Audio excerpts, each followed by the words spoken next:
All right, it is time for quote of the week. So the quote this week is a Carl Jung quote. The most important question anyone can ask is, what myth am I living? So you already know by now that I am a firm believer in dealing with feelings first. But we also need to understand the cause of those feelings, which are obviously thoughts around an experience, be that real or imagined. So when we look at thinking and training our mind, questioning becomes hugely important.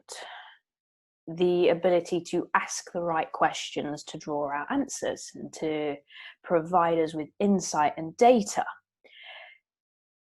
But you've got to be able to do it in a way that doesn't send you into a tailspin or causes you an emotional crisis, which is what happens for many people.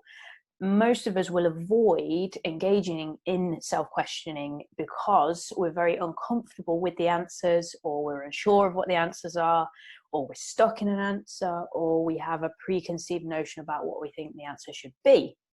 So we avoid it.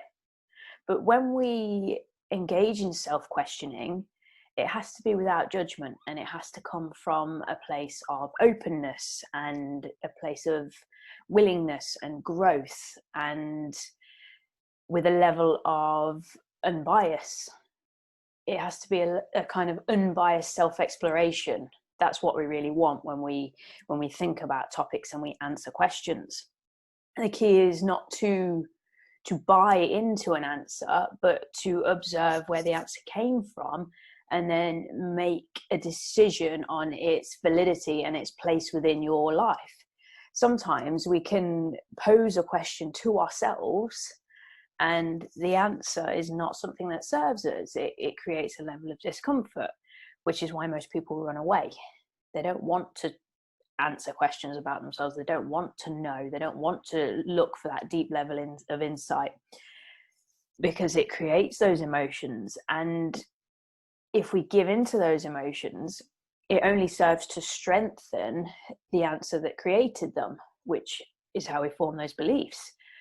So while self-inquiry is important, it's also extremely difficult unless you have a base of training around your mindset and your emotions. You need to have trained to a level where you can actively deal with the thoughts and the feelings objectively without it causing an issue. Excuse me. So the quote for today is an example of the types of questions that we could ask when we're in a position to do so. And it's not something that I would advise you do without being in the right state and having the skills to remain objective. But in going beyond that, the question asks, what myth are we living? So I like Jung and I like much of his work. This particular quote was actually featured in a voiceover in an episode of Criminal Minds. So anyone that can find out the episode and tell me what episode it was, I think it was a fairly recent one, gets a bonus point. But I'm going off topic. A myth, by definition, is a symbolic story. It's something that has no basis in fact, but it was based on events or something of a particular time period. So it's essentially an untrue story based on real events. Without us being aware, our life can become a myth. We can end up living a myth. We find ourselves telling stories about events and experiences that we've had that simply aren't true. And they drastically affect the way that we perceive the world. I've talked about frames. That's the frame that we're looking through. When we have an experience, we process the information. Our brain processes it. It takes in the facts, but then we distort them to fit with our worldview, to fit with whatever beliefs and perceptions we already carry. For example, if you're in a relationship and then it ends because the other person just isn't interested anymore, you'll take that information in and you'll play it on a loop over and over again because it's important to you. So it's going to be top of mind, and you'll create a vibrant story around it. And you may start thinking it's because you're unattractive or you're not thin enough. And then it keeps playing over and over and it gets richer and deeper and the feelings get involved. And then when that happens, you start to believe it. And then you'll find yourself thinking that you're always going to be alone and you'll never have a successful relationship until you become thinner and more attractive. When really, that's a load of bollocks that you've just created in an effort to try and understand why something happened.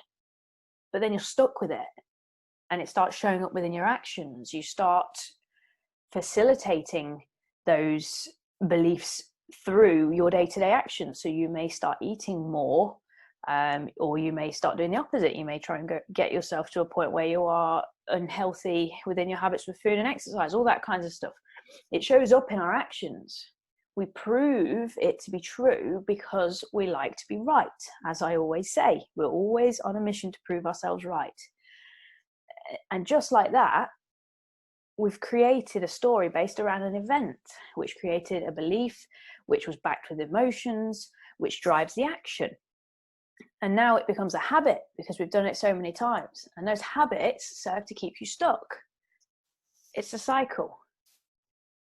In answering questions like this, we're able to identify our own stories, our own myths, and then take ownership of them.